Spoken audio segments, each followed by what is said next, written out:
Yeah, I mean, it's been pretty up and down, for a while, training-wise. But I've been able to get through all the important stuff. After Prague, I aggravated it a little bit in the half marathon there, but I got a cortisone shot that Monday right afterwards in 2 different spots in my foot, and it's just been incredible how well it's worked. On the Monday after Prague? Yeah. I mean, I was... Which foot?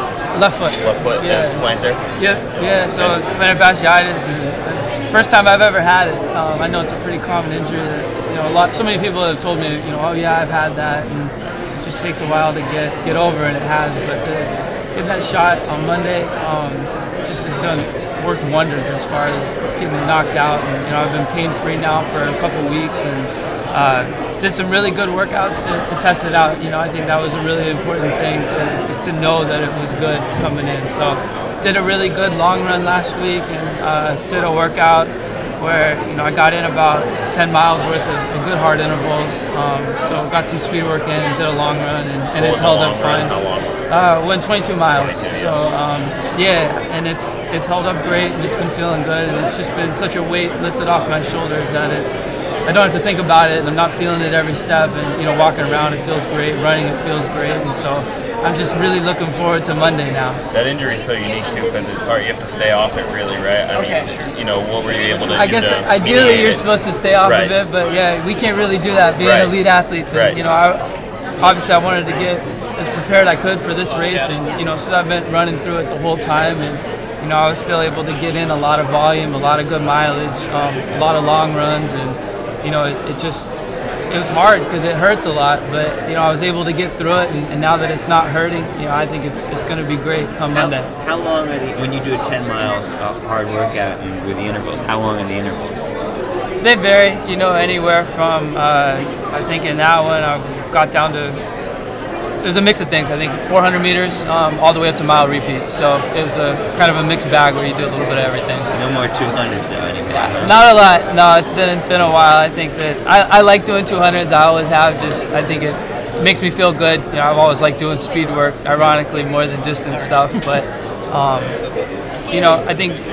Down 1, 2. Okay. Sorry.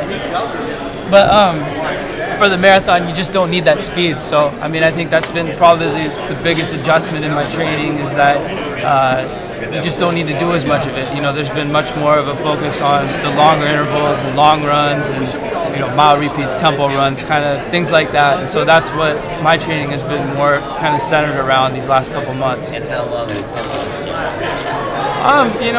Sometimes for long runs, they go up to 20, 22, 24 miles. We really, you want to do workouts that try to simulate what you feel in a marathon, and you have to be careful not to do too much that you get yourself too tired or wipe yourself out for a whole week. But you got to get used to that feeling of being out there and hurting for a really long time, and I think there's no better way to do that than good hard long runs. And so it's been a real staple of my training is doing good long runs almost every week. Obviously you have to recover from them. You have to take time easy afterwards. But they've been a big part of my training. This is your full focus right now? Is this distance? Yep. Everything I've done has been just geared towards the marathon. So it's been different than years past where I've run on the track, kind of split my time between doing a lot of track intervals. But it's been nice too, not having to worry about trying to run 50 seconds for a 400 at the end of a workout and then have to come back in a few days and do a good long run. Everything has just been towards the marathon. So I'm excited about it coming in, and I think that it's going to be really fun to see what this training has been like, because I can't say that it's been optimal, before my last 2 marathons. If you're just looking strictly at the marathon distance, what I've done has been a lot of track stuff, especially as it gets closer to the race. So I'm excited about Monday. So how much are you looking forward to this particular race, given Alberto's experience? Oh, I'm thrilled. I could not be happier to be making my big city debut in Boston. There is just so much history and enthusiasm around this race, and I got in last night, but just walking around, seeing the finish line and just seeing all the excitement and the buzz that's around the city. It's, you know, it's Friday. There's still several days to go, and I know a lot more people are going to be coming in this weekend, but it's just going to be a blast, and I can't wait to get out there and compete with these guys. You haven't run on the course yet? No, haven't. You know, I've seen videos and stuff of it, but I haven't been on it yet. So I ran a little bit around the finish line today, but I'll get out the next couple of days and check out most of it. Your thoughts on not falling into that trap? You didn't come here and train on the course. No, you know, originally that was the plan, was to come here and check it out.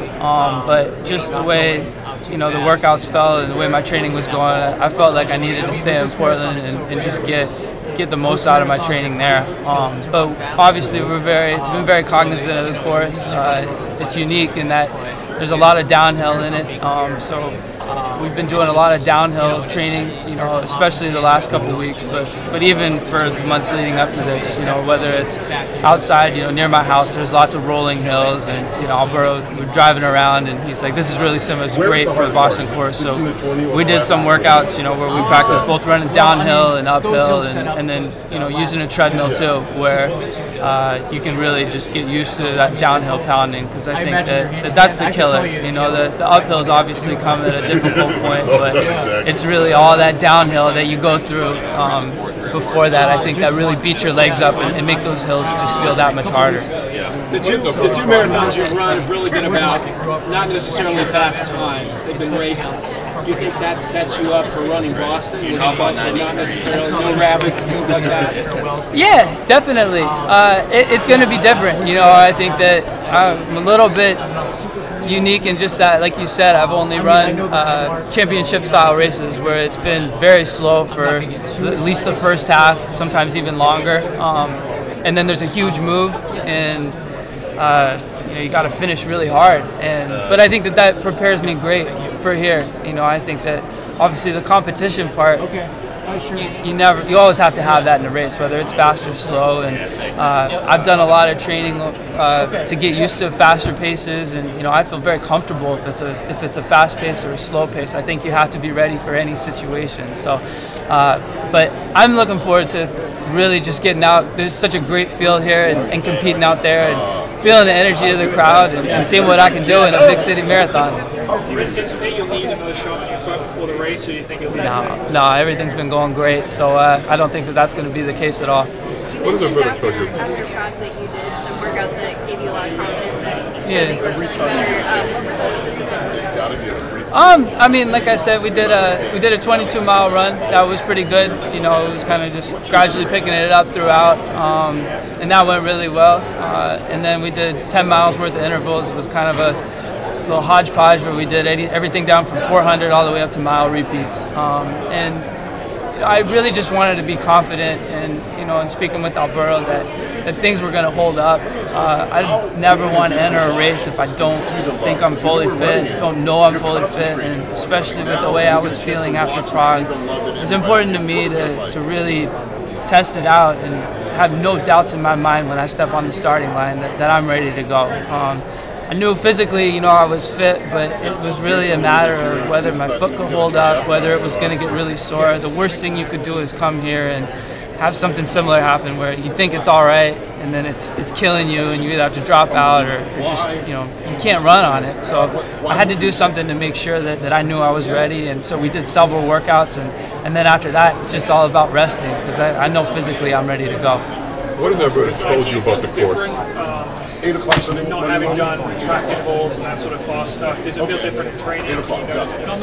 Yeah, it's been a big change for sure. I think it just, whenever you're used to doing something your whole life, running track intervals, and I love doing those short intervals, you know, 200s and 400s and all that. That's what I really enjoy most in training. So it's been a transition, and, you know, there have been times where I talk to Alberto and be like, you know, is this going to work? You know, I feel so different. I like doing the speed. I miss doing it. And he's like, you got to trust me on this. The marathon is such an endurance. It's a pure endurance race. You don't need to be able to run 25 for 200 or 50 seconds for a 400. You need to be able to run hard for 26 miles and not die at the end, and be able to thrive in those last 6 miles. And so, you know, when you look at what speed you need to be able to run fast for a marathon, it's so much slower than it is for the track, that you know, he just says you got to trust this, and so you know everything is kind of switched to all that longer based endurance stuff, and we've still done some speed because I think it's important to keep that up. You have to be able to cover moves well, and I think it helps with your efficiency, but it has been a bit of a change for me, just to kind of get used to doing a lot more long stuff. The shoes, have you been training in the Vaporfly 4%? Will you be racing in them? Yep. Yeah, I'll be racing in them for sure. And how do they feel? I mean, do you notice a difference between your old shoes and those? Yeah, I think they feel great. You know, it's been awesome to be a part of that, to talk with some of the guys that have developed it, and you know, it's pretty incredible, you know, what they've been able to do with that shoe and just how good it feels. You know, I think that a big part of it has been the recovery aspect. I think that gets overlooked a lot. I think that the foam really, especially when you're running on concrete, you know, I'm used to doing all my training on grass or dirt, bark chips, really soft surfaces, and so, you know, it's been an adjustment to get used to the pounding, but having something that really allows your body to recover quick from that and, you know, allow your muscles to not get so beat up has been huge. And then from a performance standpoint, they just feel great. You know, I feel like I've been able to run my best workouts in them, and so I'll definitely be wearing them on Monday. What has that brother told you about the course? I mean, the various tactics? Yeah, I mean, it's kind of the same thing I think a lot of people hear, but just don't go out too hard. You know, I think that you got to be cognizant of that, but you know, you can't let leaders get too much at the same time. So sometimes that's the way the race shakes out. But I think the biggest thing has just been preparing for the downhills, you know, and just getting your body used to the pounding, getting your muscles used to the pounding, because even though you might feel good running down there and, you know, you run fast and it feels great, it beats the heck out of your legs, especially your quads and all that. And so we've made a real conscious effort to work on that in training and just get my legs used to it. There's really no way around it other than doing it and getting used to that pounding. Did you read the book?